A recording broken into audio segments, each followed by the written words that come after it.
Good morning guys. ഇന്ന് നമ്മൾ പരിചയപ്പെടുത്താൻ പോണത് 2 ഔഷധ സസ്യങ്ങളെക്കുറിച്ചാണ്.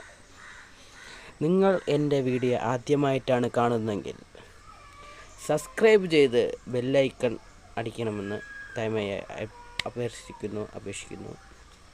അപ്പോൾ നമുക്ക് വീഡിയോയിലേക്ക് കിടക്കാം. ഓക്കെ.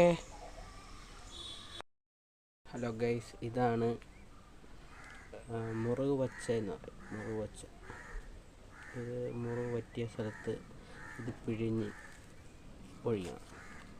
അപ്പോൾ മുറിവ് കരിഞ്ഞ് സുഖമായിട്ടിരിക്കും.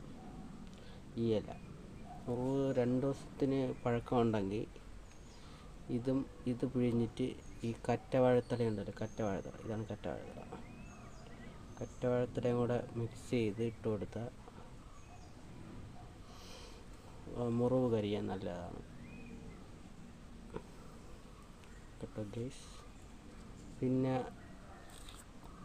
എന്താണെന്ന് പറയാം, ഇതാണ് ഞവരയില, ഞരമ്പല എന്നൊക്കെ പറയും. ഞരമ്പ് കണക്കല്ലിരിക്കുന്നു. ഞരമ്പല, പനിക്കൂർക്ക എന്നൊക്കെ പറയും.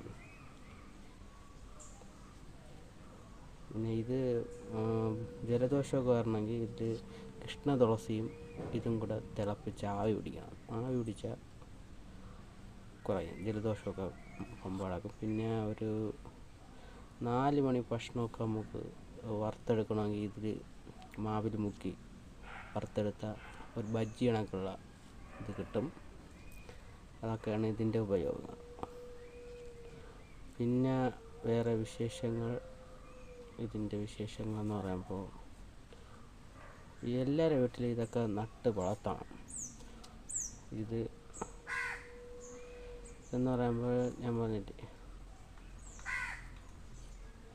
മുറിവ് ചൂടിപ്പച്ച എന്നാണ് ഇതിന് യഥാർത്ഥത്തിൽ പറയുന്നത്. മുറിവ് ചൂടിപ്പച്ച നിങ്ങളുടെ വീട്ടിലൊക്കെ ഇതൊക്കെ ഉണ്ടെങ്കിൽ കമൻ്റ് ഇടൂ. എന്തെങ്കിലും പറഞ്ഞതിൽ വിട്ടുപോയിട്ടുണ്ടെങ്കിൽ നിങ്ങളൊന്ന് കമൻ്റ് ചെയ്യൂ. Okay, bye, see you. അടുത്ത വീഡിയോയുമായി കണ്ടുമുട്ടാം. നിങ്ങൾ ആദ്യമായിട്ടാണ് എൻ്റെ വീഡിയോ കാണുന്നതെങ്കിൽ സബ്സ്ക്രൈബ് ചെയ്യണം, ബെല്ലൈക്കൺ കൂടെ വേണം. അപ്പോൾ നോട്ടിഫിക്കേഷനായിട്ട് കിട്ടാൻ ലഭിക്കുന്നതാണ് വീഡിയോയ്ക്ക്.